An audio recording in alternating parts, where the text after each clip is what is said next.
خاکی پر مشکلات، مصیبتیں اور مصائب برداشت کرنے والے نیک اور صالح اعمال، نیک اور صالح سب کچھ قربان کر کے ہر مصیبت سہ جانے والے اپنی نگاہ امید بلند بلند کیے عرش پروردگار کی جانب دیکھ رہے ہوں گے۔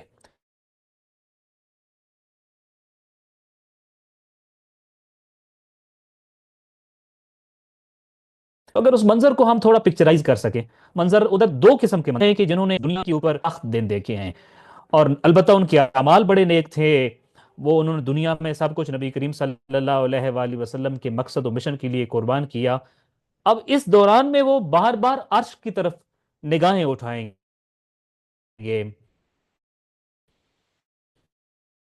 چہرہ اٹھائیں گے،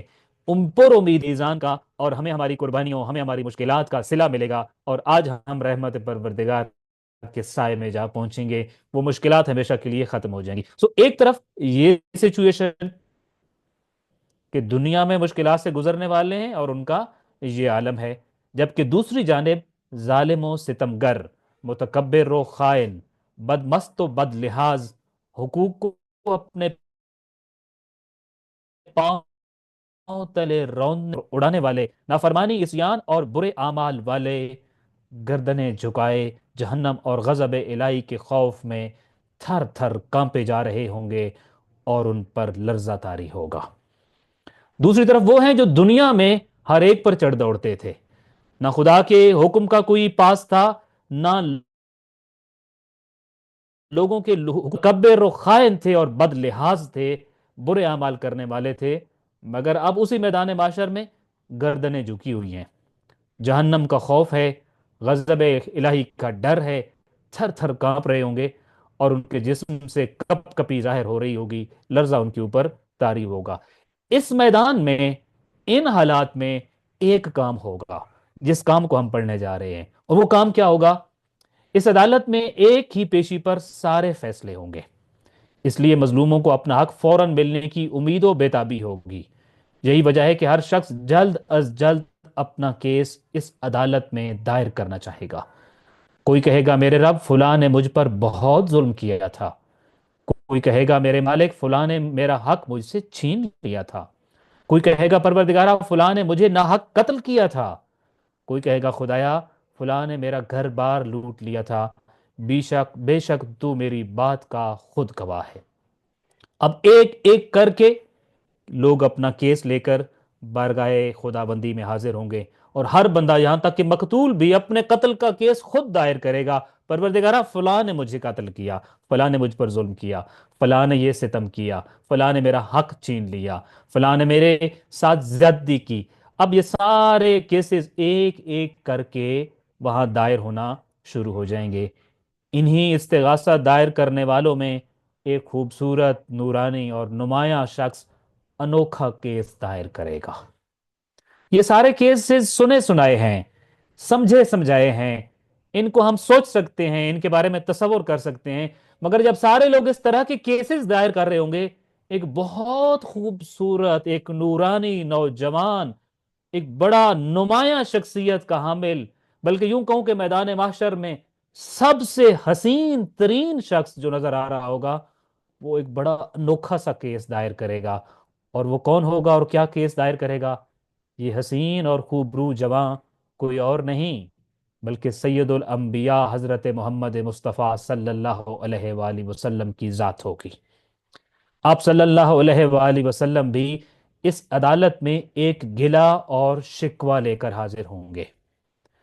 یہ کیس دائر کرنے والے سردار انبیاء، سید الرسل، سلطان انبیاء ہیں، اور یہ جو کیس ہے یہ ایک گلہ ہے، یہ ایک شکوے پر مشتمل ہے، اور اس کیس کو قرآن نے بیان کیا ہے۔ قرآن مجید کہتا ہے کہ سلطان الانبیاء بارگاہ پروردگار میں اپنا استغاثہ یوں دائر کریں گے کہ وقال الرسول یا رب ان قومی اتخذوا هذا القرآن مہجورا۔ اس وقت رسول اللہ بارگاہ خدا بندی میں عرض کریں گے، اے میرے پروردگار، میری قوم نے اس قرآن کو چھوڑ دیا تھا۔ یہ وہ کیس ہوگا جو سردار انبیاء پیش کریں گے کہ پروردگارا، میرے آ جانے کے بعد میری قوم، میرا یہ گلہ غیروں سے نہیں، میری اپنی قوم کے بارے میں میرا شکوہ، میری شکایت، میرا کیس جس کو تیری عدالت میں لے کر حاضر ہوا ہوں، اور وہ میرے قرآن سے متعلق ہے اور وہ میری قوم سے متعلق ہے کہ میری قوم نے میرے قرآن کو ترک کر دیا تھا، چھوڑ دیا تھا۔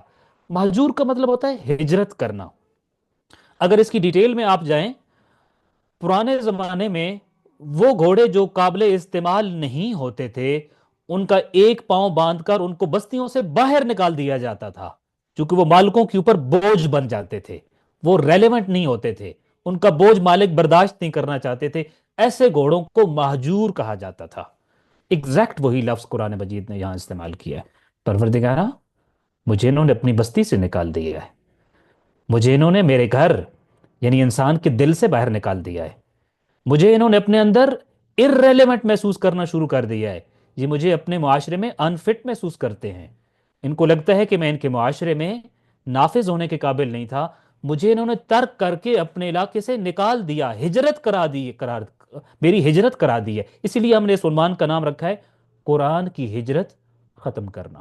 سو یہ جو کیس ہے، یہ قرآن کہہ رہا ہے قیامت کے دن یہ کیس محمد مصطفیٰ صلی اللہ علیہ وآلہ وسلم کی ذات لے کر آئے گی، ذات پروردگار کے سامنے یہ گلہ اور شکوہ اپنی قوم کے بارے میں ہوگا، عدالت پروردگار ہوگی، اور جس چیز کے بارے میں یہ کیس ہوگا وہ قرآن ہوگا، اور قرآن کو مہجور بنا دینا ہوگا۔ پروردگارہ، میرے قرآن کو انہوں نے مہجور بنا دیا، اپنی بستیوں، اپنی آبادیوں سے نکال دیا، چھوڑ دیا، ترک کر دیا، باہر نکال دیا اپنی زندگیوں سے۔ گویا سرور کائنات سب لوگوں کے سامنے خلاق کے عالم سے کہہ رہے ہوں گے کہ پروردگارہ، میرا یہ شکوہ غیروں سے نہیں ہے بلکہ اپنی قوم سے ہے۔ پالنے والے، میری قوم اور میری امت نے اس قرآن کو واقعی ترک کر دیا تھا۔ پروردگارہ، جس امت کی خاطر میں نے سب مصائب و آلام برداشت کیے، یہاں تک کہ مجھے اس راہ میں اتنی اذیتیں اور تکلیفیں ملیں کہ ایسی کسی اور نبی کو نہیں ملی، میں نے ان حالات میں تیرا پیغام ان تک پہنچایا، خود عمل کر کے دکھایا، پھر اپنے اہل بیت کو قرآن کے استاد کے عنوان سے ان میں چھوڑا، مگر میرے بعد انہوں نے اسے چھوڑ دیا۔ پروردگارہ، میں تیرے محضر میں ان سے پوچھتا ہوں کہ انہوں نے میرے بعد تمہاری کتاب اور میرے اہل بیت کے ساتھ کیا سلوک کیا۔ اچھا، یہ جو حدیث ہے، اس کا ایک عنوان تو نارملی ہمارے ہاں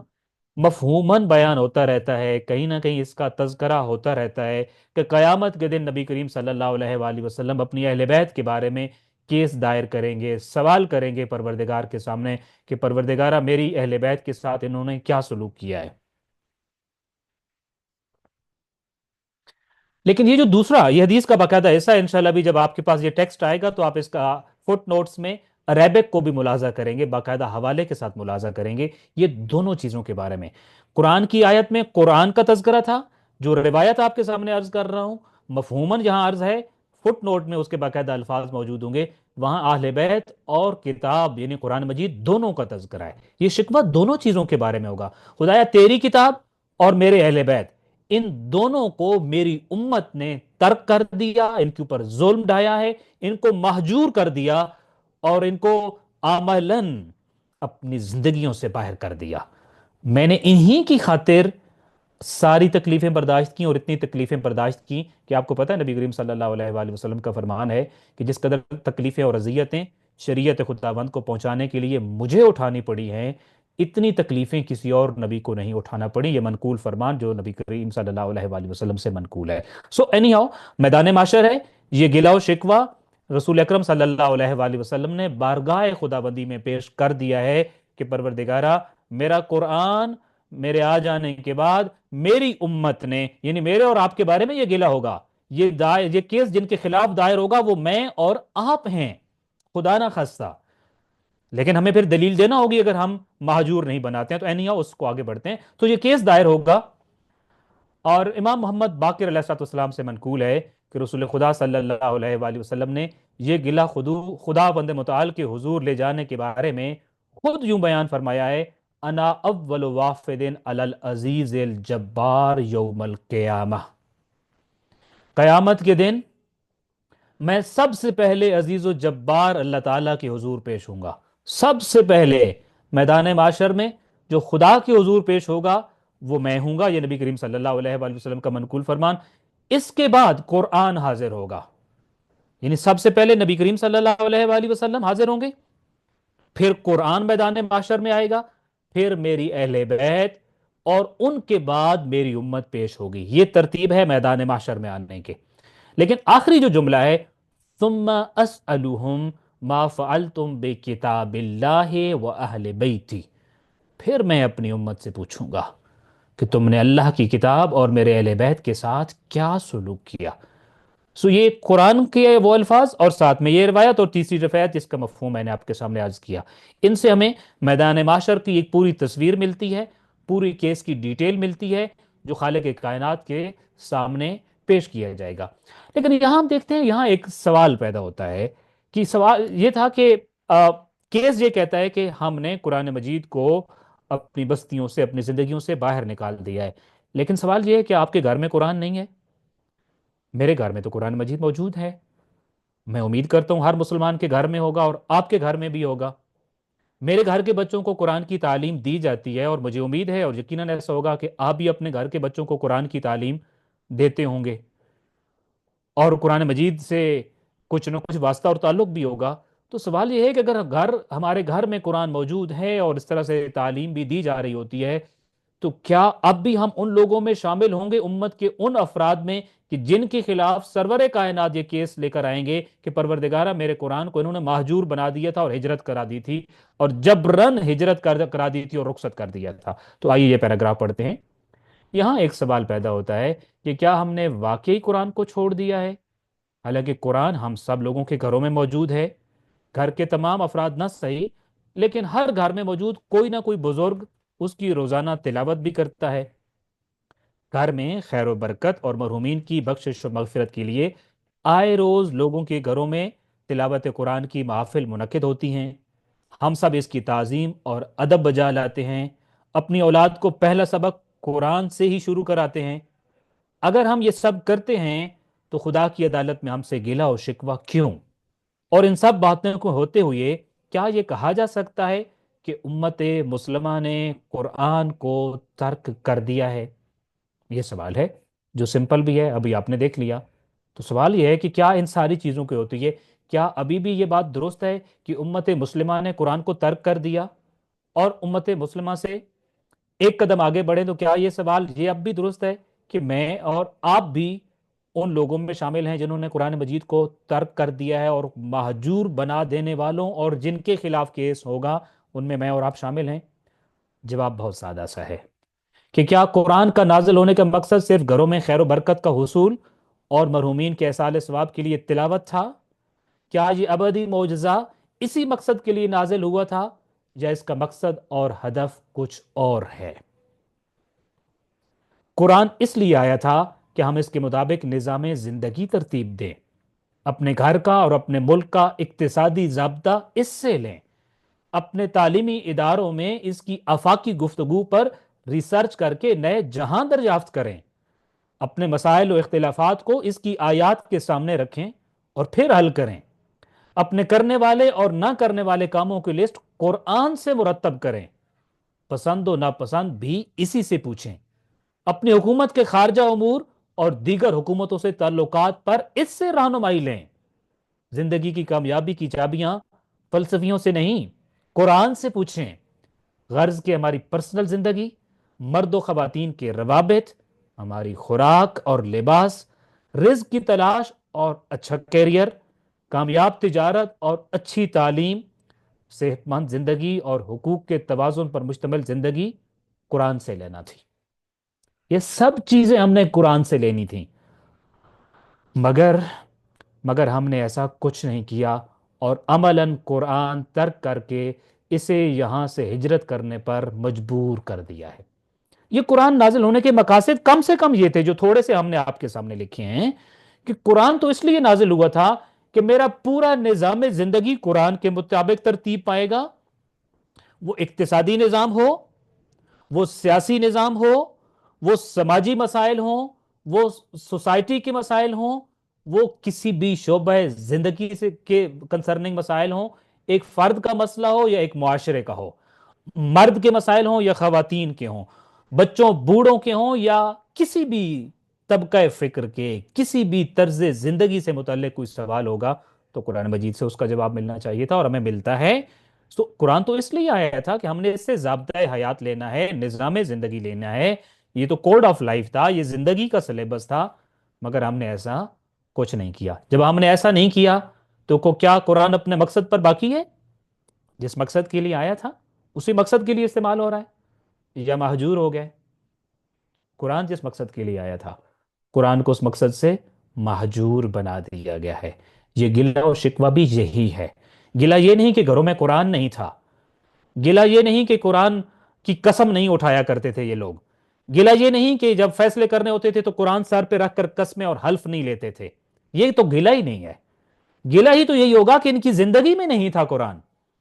ان کے نظام زندگی میں نہیں تھا، ان کی سوچ اور فکر میں نہیں تھا، ان کی ریسرچ میں نہیں تھا، ان کے سسٹم میں نہیں تھا، ان کے دلوں میں نہیں تھا۔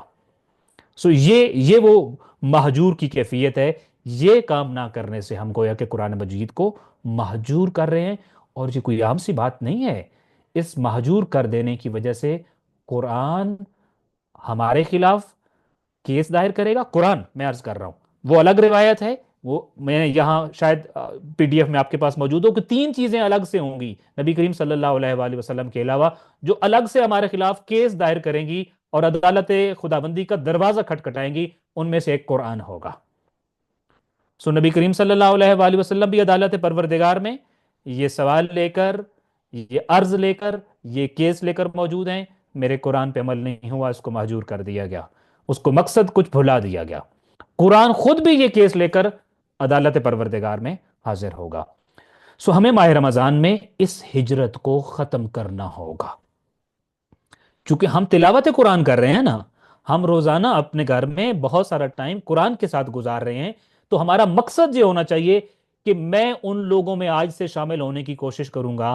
قیامت کے دن جن کے خلاف نہ تو قرآن کا کیس دائر ہوگا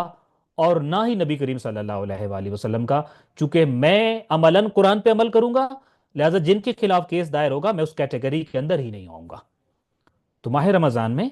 یہ جو ہجرت ہے قرآن مجید کی، ہم نے انشاءاللہ تعالی اس کو ختم کرنا ہوگا۔ سو اس مقصد کے لیے قرآن کو اپنے گھروں میں، اپنے بچوں میں، اپنی نسلوں میں، اپنے معاشرے میں، اپنی عملی زندگی میں، اپنے نظام زندگی میں واپس پلٹانا ہے، تاکہ یہ مہجوریت اختتام پذیر ہو اور قرآن دوبارہ اپنی بستی یعنی انسان کے دل میں آ کر آباد ہو۔ تو انشاءاللہ ہمارا یہ ٹارگٹ جو ہے تلاوت قرآن مجید کا یہ ہوگا کہ ہم تلاوت کرتے ہوئے اپنے تمام سفیئرز آف لائف، اپنے زندگی کے تمام مسائل کے بارے میں قرآن سے رہنمائی لیں گے، پڑھیں گے، سیکھیں گے، قرآن کو سٹڈی کریں گے۔ اس چیز کو انشاءاللہ ہم نے اپنے پلے باندھ لینا ہے کہ ہم قرآن کی تلاوت کیا کرتے تھے، مگر اب ہم قرآن کا مطالعہ کرتے ہیں، قرآن کی کو سٹڈی کرتے ہیں۔ سو قرآن سٹڈی کرنے کی کتاب ہے انشاءاللہ، اس کو ہم سٹڈی کریں گے، اس کے اندر سے نظام زندگی کے تمام قوانین کو سمجھیں گے، اور جس دن قرآن سے کوئی بات اپنی زندگی سے متعلق پڑھ لی، سیکھ لی، سمجھ لی، انشاءاللہ اسی دن سے ہم اپنی زندگی میں اس بات کو ہمیشہ ہمیشہ کے لیے نافذ کر دیں گے۔ یوں قرآن کی ہجرت ختم ہوگی اور ہمارا دل بھی آباد ہونا شروع ہوگا، اور قرآن بھی دوبارہ اپنی ہی بستی میں یعنی میرے اور آپ کے دل میں آ کر آباد ہوگا، اور اس کا مقصد پورا ہوگا، ہمارے دل زندہ ہوں گے، انسانی معاشرے ترقی کریں گے۔ اس سلسلے میں ضروری ہے کہ قرآن کی تلاوت کی جائے۔ اچھا، تو کیا کیا کرنا چاہیے پھر؟ ہمیں یہ سارے کام انشاءاللہ تعالیٰ کرنے ہوں گے۔ سو اس سلسلے میں ہمیں قرآن کی تلاوت کرنی چاہیے، اس کو حفظ کیا جائے۔ آف کورس ہماری قوم اب ماشاءاللہ بہت اچھے سے متوجہ ہے حفظ قرآن کی طرف۔ کوشش کیجیے اپنے بچوں کو موٹیویٹ کریں، وہ حافظ قرآن بھی بنے، کیونکہ انشاءاللہ انہوں نے عمل قرآن بھی کرنا ہے، عمل بالقرآن بھی کرنا ہے، اور قرآن کی بہت بڑی بڑی ریسرچ ان کے ہاتھوں انجام پانی ہے، تو وہ حافظ قرآن بھی ہوں گے انشاءاللہ۔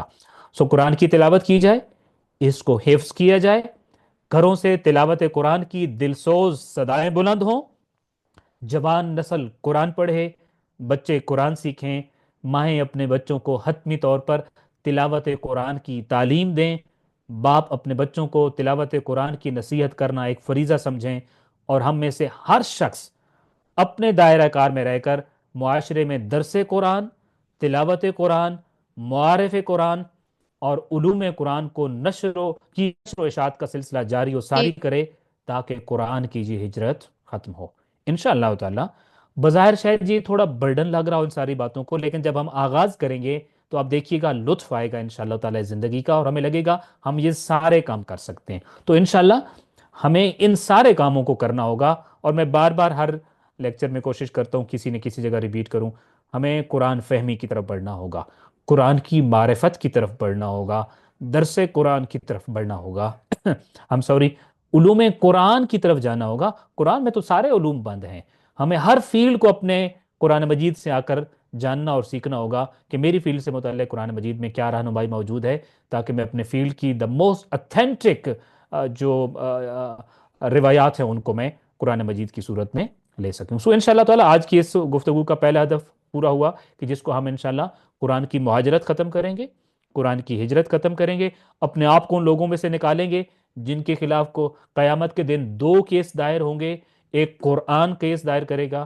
ایک خاتم الانبیاء صلی اللہ علیہ وآلہ وسلم دائر کریں گے، اور ہم انشاءاللہ ان لوگوں کی کیٹیگری سے اپنے آپ کو نکالیں گے جو قرآن کو مہجور بناتے ہیں۔ اپنی اور انشاءاللہ ہم سب کی توفیقات خیر میں اضافے کے لیے ایک مرتبہ صلوات بر محمد و آل محمد۔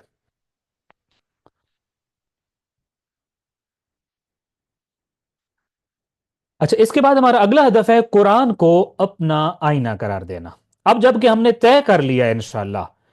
اور کل بھی ہم نے یہ عرض کیا تھا کہ اگر آپ یہ کہتے ہیں کہ نہیں مجھے قرآن سٹڈی تو کرنا ہے لیکن ماہ رمضان میں ایک دورہ بھی ختم کرنا ہے میں نے ہر حال میں، تو ہم نے اس کا حل پیش کیا تھا کہ انشاءاللہ مختلف اوقات مقرر کریں، ایک وقت خاص طور پہ قرآن فہمی کے لیے ہو،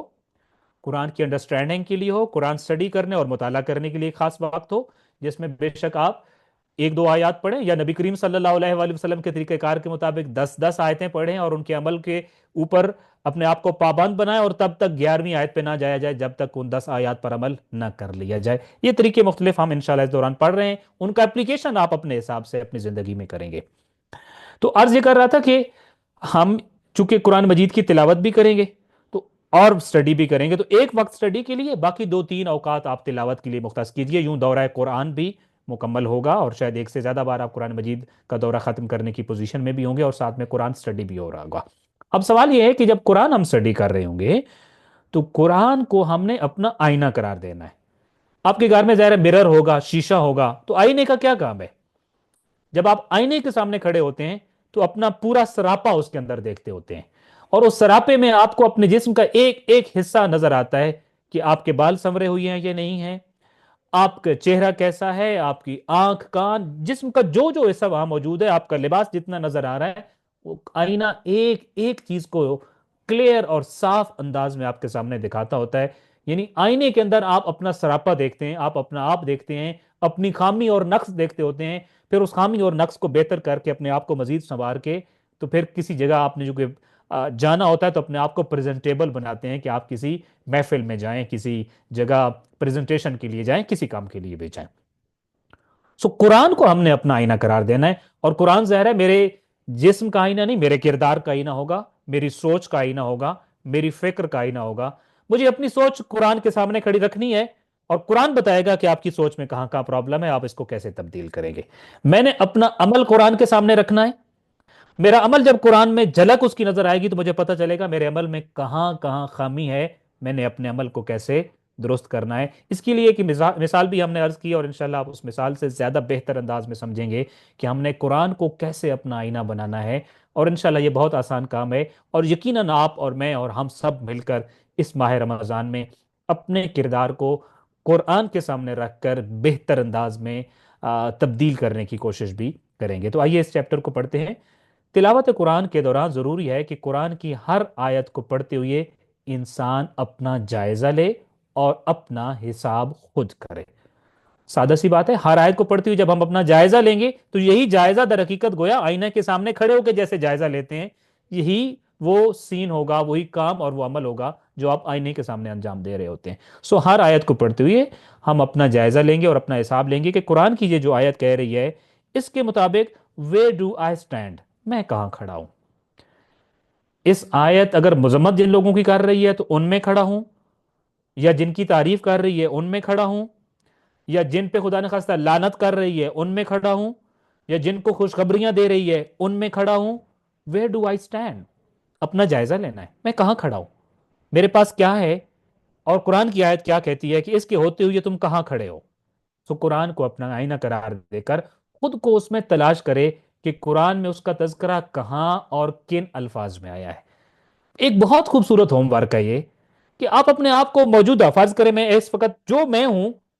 اس کردار کو میں قرآن میں ڈھونڈتا ہوں کہ اس کردار کا مالک قرآن میں کہاں کہاں ہے، اور قرآن اس کردار کے مالک کے بندے کے بارے میں کیا کہتا ہے، وہ کیسا انسان ہے، اس کا انجام کیسا ہوگا، اس کی آخرت کیسی ہوگی، اس کے ساتھ معاملہ کیسا ہونا چاہیے اور کیسا ہوگا قیامت کے دن۔ تو یہ آئینہ ہے در حقیقت کہ میرا تذکرہ، میں قرآن میں ڈھونڈوں اپنا تذکرے کو، میرا تذکرہ کہاں ہے، کن الفاظ میں آیا ہے، میں کون سے الفاظ وہ ہیں جو میرے لیے ہیں، اور میں اگین وہی کہ کیسے اپنے آپ کو بہتر کر کر اچھے الفاظ کا مستحق بن سکتا ہوں۔ سو جب کسی آیت میں کچھ لوگوں کی تعریف ہو رہی ہو تو اس مقام پر رک کر سوچے کہ آیا وہ بھی ان لوگوں میں شامل ہے یا نہیں، اور جہاں کہیں کسی پر لعنت، ملامت یا مذمت کی جا رہی ہو تو سوچے کہ کہیں میں ایسے لوگوں میں سے تو نہیں۔ گویا قرآن کے آئینہ میں خود کو دیکھے کہ میں کن لوگوں کی صف میں کھڑا ہوں۔ اب جب ترجمے کے ساتھ ہم قرآن پڑھ رہے ہوں گے، اور صرف ترجمہ نہیں پڑھ رہے بلکہ مطالعہ کر رہے ہیں، اسٹڈی کر رہے ہیں، انڈرسٹینڈنگ کر رہے ہیں، قرآن کو سمجھ رہے ہیں، قرآن فہمی کے عمل سے گزر رہے ہیں، تو اب ظاہر ہے جب جس طرح کے لوگوں کا تذکرہ ہوگا تو ہم رکیں گے اور اپنا جائزہ لیں گے۔ یہ جن پر لعنت ملامت کی جا رہی تھی، کیا میں بھی ان میں شامل ہوں؟ لعنت اللہ علی الکاذبین قرآن کہہ رہا ہے کہ ہر جھوٹے پر لعنت ہے، کیا میں بھی جھوٹ بولا ہے میں نے؟ آخری جھوٹ کب بولا تھا؟ اور تب سے میں لعنتی ہوں خدا نخواستہ؟ اور کیا میں نے توبہ کی یا نہیں کی؟ اگر ابھی تک میں نے توبہ نہیں کی تو کیا ابھی تک میں لعنت اللہ ہوں خدا نخواستہ؟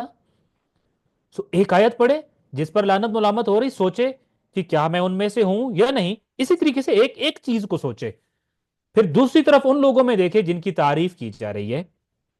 کہ کیا یہ جو فلاں کردار کے مالک لوگ کہے جا رہے ہیں کہ جب قرآن کی آیتیں پڑھی جاتی ہیں تو ان کے دل کانپ اٹھتے ہیں، کیا قرآن بھی میرے اوپر یہ اثر کرتا ہے؟ اگر کرتا ہے الحمدللہ میں ان خوش قسمت لوگوں میں ہوں۔ وَيُؤْثِرُونَ عَلَىٰ أَنفُسِهِمْ، وہ جو دوسروں کو تکلیف میں دیکھ کر اپنی ضروریات بھول جاتے ہیں، ان کی ضرورتیں پوری کرتے ہیں۔ ہاں میں نے کیا تھا، ہاں فلاں موقع پہ مجھے پیسے ضرورت تھے، فلاں چیز ضرورت تھی، مگر میں نے ایک ضرورت مند کو دے کر اپنی ضرورت پیچھے چھوڑ دی تھی، اور قرآن نے تو یہ کہا ہے کہ اچھا یہ ایثار کرنے والوں کو یہ بدلہ ملے گا۔ الحمدللہ میں اس میں ہوں، اب اور بھی کوشش کروں گا۔ سو یہ آئینہ ہے جس آئینے میں ہم نے اپنے آپ کو بار بار دیکھنا ہے، اور انشاءاللہ تعالی اس کے مطابق پھر اپنے آپ کو ہم نے بنانا اور سنوارنا۔ ایک مرتبہ صلوات بھیجیے محمد و آل محمد پر۔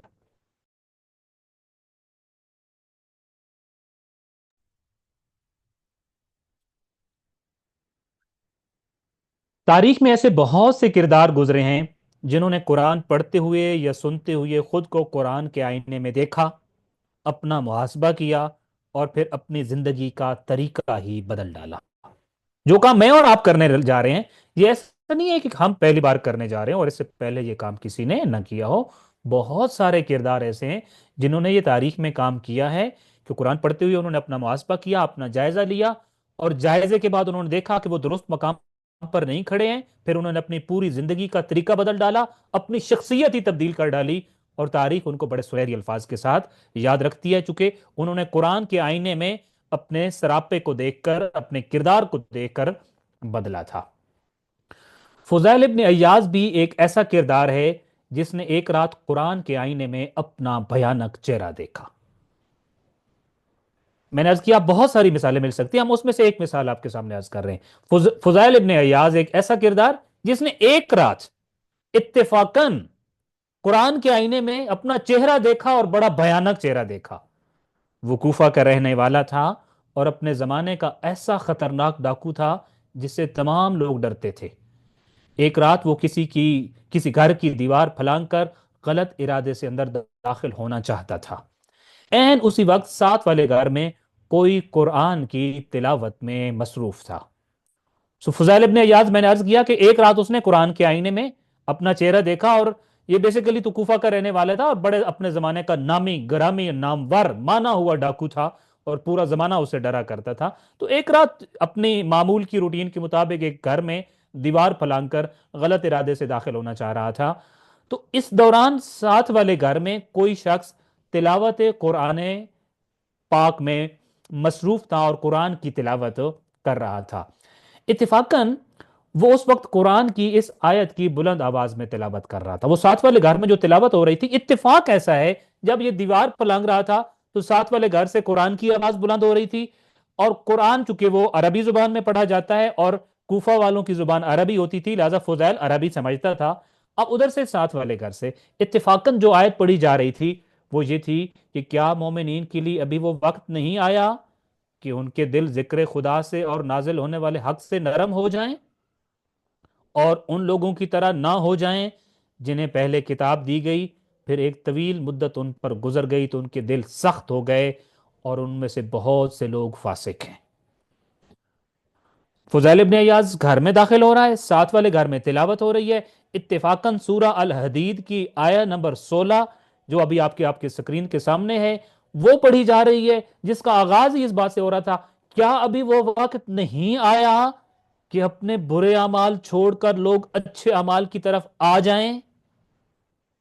اور یہ آیت سن رہا ہے ایک برا کام کرنے والا جو ابھی کام کرنے کے ارادے سے گھر میں داخل ہو رہا ہے، اور آیت پکار رہی ہے کیا ابھی وہ وقت نہیں آیا کہ لوگ ایسے ایسے کر لیں؟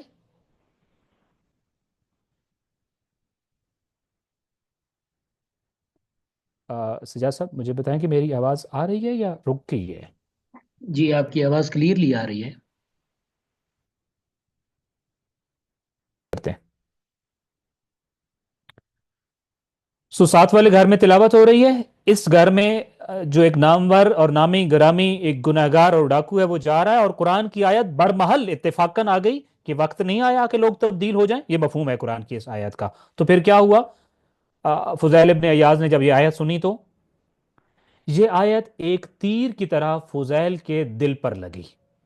اور اس نے اپنے دل میں اس کا اثر محسوس کیا۔ اسے لگا کہ خدا اس سے مخاطب ہو کر اسی کو کہہ رہا ہے کہ کیا ابھی وہ وقت نہیں آیا کہ تم برائی کو ترک کر دو اور تمہارا دل خدا کی طرف پلٹ آئے اور تم اللہ کے احکام کے سامنے اپنا سر جھکا لو؟ صرف ایک چھوٹا سا کام کیا ہے فضیل ابن ایاز نے، وہ بالکل ایسے ہی جیسے حور ابن یزید ریائی نے ایک چھوٹا سا کام کیا تھا فرزند زہرا کے مقابلے پہ جب آ گیا تھا۔ تو فضیل ابن ایاز نے بھی ایک چھوٹا سا کام کیا، برائی کے بالکل مقابل کھڑا ہے، محلے برائی ہے، مقام برائی ہے جہاں پہ وہ کھڑا ہے، اور چھوٹا سا کام اس نے یہ کیا، قرآن کی اتفاقاً آنے والی اس صدا کو سنا اور اس کے آئینے میں اپنے آپ کو دیکھنے لگ پڑا ہے یہ تو میرا سراپا مجھے نظر آ رہا ہے، یہ تو مجھے ہی دکھا کے کہہ رہی ہے، کیا اب بھی یہ دیواریں پھلانگ کے لوگوں کے گھر لوٹتے رہو گے؟ یہ آیت ایک تیر کی طرح فضیل کے دل پہ لگی،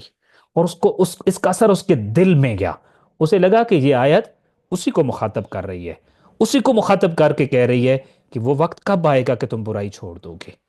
تمہارا دل خدا کی طرف نہیں پلٹ سکتا؟ تم خدا کے سامنے نہیں جھک سکتے کیا؟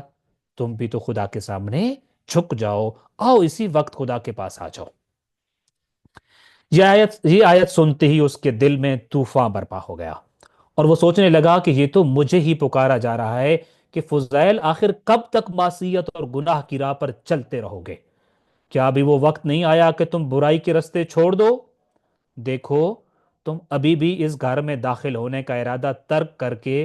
خود کو گناہ سے بچا سکتے ہو۔ دیکھو فضیل، گناہ چھوڑنے کا وقت آ گیا ہے۔ آیت ایک ہی تھی، وہ سننے کے بعد آپ دیکھیے قرآن کا اس نے اپنے آپ کو مخاطب ٹھہرایا، قرآن کے آئینے میں اپنا کردار دیکھا، اس کو بڑا بدبودار کردار نظر آیا۔ اب اس کی اپنے آپ سے باتیں شروع ہو رہی ہیں، اور وہ گویا کہ اپنے آپ کو کہہ رہا ہے یہ تو مجھے ہی پکارا جا رہا ہے، یہ آیت تو ہے ہی میرے لیے، یہ تو گویا ساتھ سے کوئی قاری قرآن نہیں جو کہ تلاوت قرآن کر رہا ہو، یہ تو گویا خدا نے مجھے پکارا ہے کہ آخر کب تک معصیت اور گناہ کی راہ؟ کب آئے گا وہ وقت کہ تم رستہ برائی کا چھوڑ دو گے؟ تم ابھی بھی تو اس دیوار کو جو پھلانگنا چاہتے ہو، ابھی بھی تم اپنا ارادہ ترک کر کے اس گھر میں نہ جاؤ، خود کو گناہ سے بچا لو۔ دیکھو فضیل، اگر تم گناہ چھوڑنا چاہو نا تو یہی گناہ چھوڑنے کا وقت ہے، ابھی فیصلہ کر لو، چھوڑ دو گناہ۔ یہ ساری باتیں کون کر رہا ہے؟ فضیل اپنے آپ سے اس آیت کے آئینے میں خود کو دیکھ کر، اس آیت کا اپنے آپ کو مخاطب سمجھ کر یہ ساری باتیں فضیل اپنے آپ سے کر رہا ہے۔ بس پھر کیا تھا؟ وہ پکار اٹھا کہ کیوں نہیں، خدا کی قسم توبہ کا وقت آ پہنچا ہے، معصیت سے منہ موڑ لینے اور خدا کی طرف پلٹنے کا وقت آ گیا ہے۔ آیت نے اتنا اثر کیا، وہیں رک گیا۔ پہلے سوال اٹھے اپنے کردار کے اوپر، پھر اب خود کو خود جواب دینے لگ پڑا، اور کہیں وہ وقت آیا قرآن کہہ رہا ہے سے منہ موڑ لینے، خدا کی طرف واپس چلا کا ارادہ ترک کیا، دیوار سے نیچے اترا اور شہر سے باہر ویرانے کی طرف چلا گیا۔ ایک دم، ابھی نہیں تو کبھی نہیں، ناؤ اور نیور۔ اس نے کہا یہی وقت ہے برائی چھوڑنے کا، لہذا اسی وقت برائی کا ارادہ ترک کیا، دیوار سے اترا، شہر سے باہر ویرانے کی طرف چلا گیا کہ آج کے بعد میں اپنا یہ عکس نہیں دیکھنا چاہتا ہوں، آج کے بعد میں اس برائی کو ہمیشہ کے لیے چھوڑ رہا ہوں۔ باہر نکلا اور شہر سے باہر ویرانے کی طرف چلا گیا۔ وہاں ایک قافلے والے جب شہر سے باہر گیا، چونکہ یہ آدھی رات کا وقت تھا، تو آدھی رات کے دوران اب لوگ ایک دوسرے کو دیکھ نہیں سکتے اندھیرے میں، تو وہاں اس نے دیکھا کہ ایک قافلہ تھا جو صحرا میں رکا ہوا تھا، اور اس قافلے والے رکے ہوئے تھے اور کچھ باتیں آپس میں وہ کر رہے تھے۔ وہاں ایک قافلے والے ایک دوسرے کو کہہ رہے تھے کہ دیکھو، روشنی پھیلنے سے پہلے سفر شروع نہ کرنا، کہیں ایسا نہ ہو کہ فضیل تمہیں لوٹ لے۔ اب وہ قافلے والے بھی اتفاقاً یہی بات کر رہے تھے کہ دیکھو، رات کا اندھیرا ہے، یہاں ہم نے اپنا گارڈ لگائے ہوئے ہیں، ہم چوکنا بیٹھے ہوئے ہیں، اور کوئی ہم پر حملہ کرے گا تو ہم تیار ہیں۔ تو یہ چونکہ فضائل کا علاقہ ہے، وہ بڑے بڑے قافلوں کو لوٹ لیتا ہے اس علاقے میں،